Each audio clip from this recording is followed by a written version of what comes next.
Well, Xbox is touting some impressive numbers with 5 billion in revenue for Game Pass. They are the top publisher on both Xbox and PlayStation, and they have 500 million monthly active users.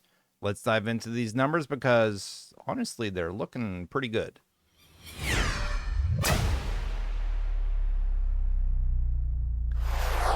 So Microsoft had their big earnings call, and like I said, some impressive numbers showing up here. Microsoft Gaming, this is for financial year 25, Q4, April to June. Gaming revenue overall grew by 10%. Xbox content and services revenue grew by 13%, and Xbox hardware revenue declined 22%. Keep in mind that they raised the price of the consoles, so I think we all saw that one coming, and it will probably continue to decline because the focus isn't so much on hardware right now. It is on content and services, which are up 13%, and selling games, including games on other platforms.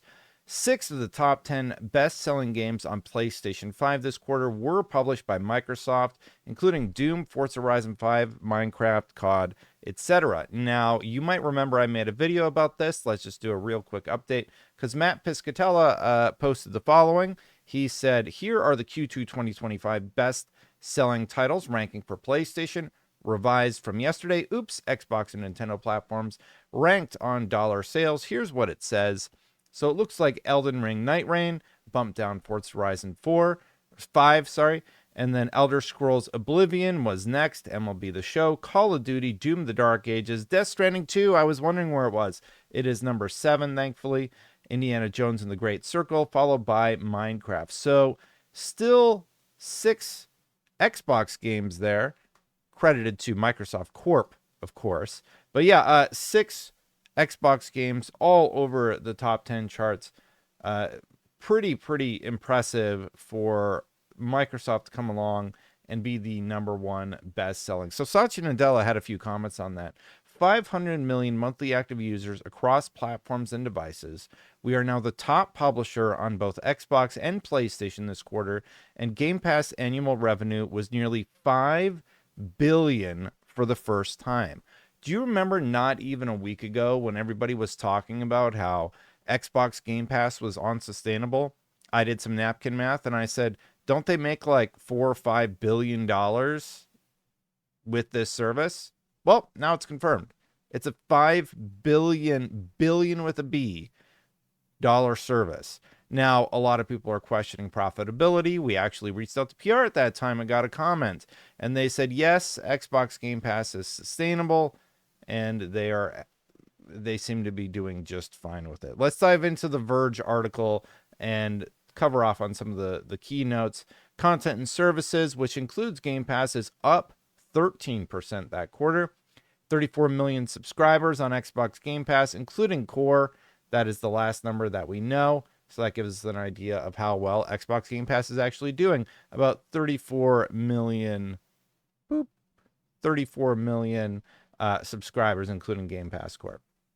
We are now the top publisher on both Xbox and PlayStation this quarter, said Nadella on an earnings call today. Nadella also revealed Game Pass annual revenue was nearly $5 billion for the first time, and confirmed that Microsoft has 500 million monthly active users across gaming platforms and devices. So that includes PC, that includes the consoles. I'm guessing because they don't actually clarify.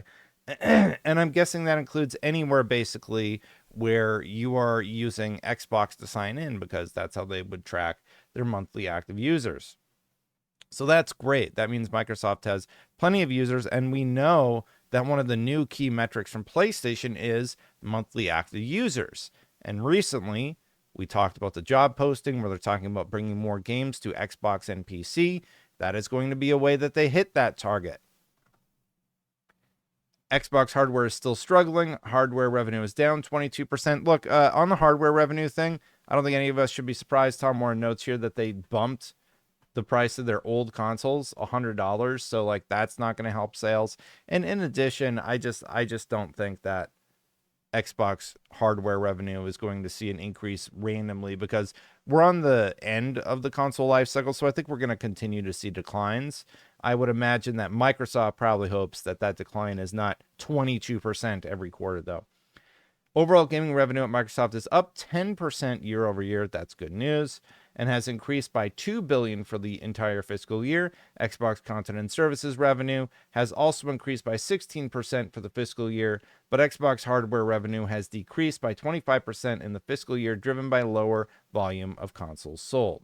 Looking ahead, Microsoft is also heading to Gamescom next month, where it will let attendees play with the new Xbox Ally handheld devices. A playable demo of the long-awaited Hollow Knight Silk Song, that's a good pairing, honestly, will also be available on the ROG Xbox Ally handhelds, as well as a couple more surprises at the show from our partners, too. Good thing I'll be watching live.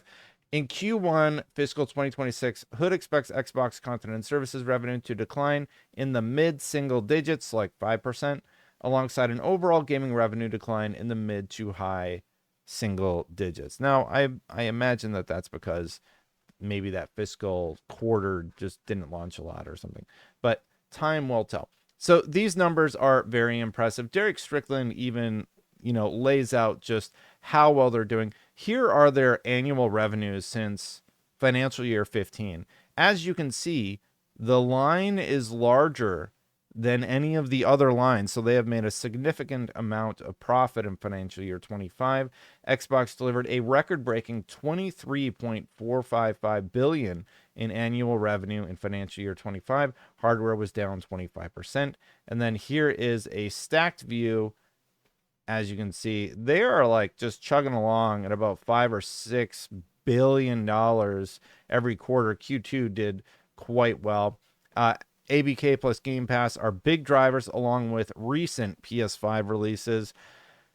I feel like just last week, everybody was talking about how Xbox should just get out of the content business. I don't think that was ever the conversation. I think the conversation was more a frustration about the fact that there were so many layoffs that impacted the Xbox division when they do, at least by the numbers, appear to be doing so well.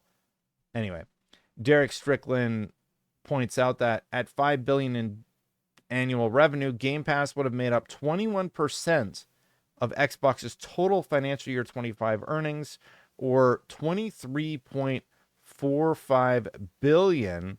David Faulkner points out all attributed revenue, not subscription revenue. I was wondering about this. I'm always curious if Microsoft lumps things together, like counting MTX made from Game Pass subscribers as Game Pass revenue or something similar.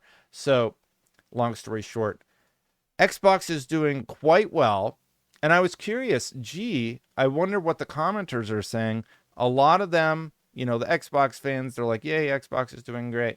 But there's some questions out there I thought I would address.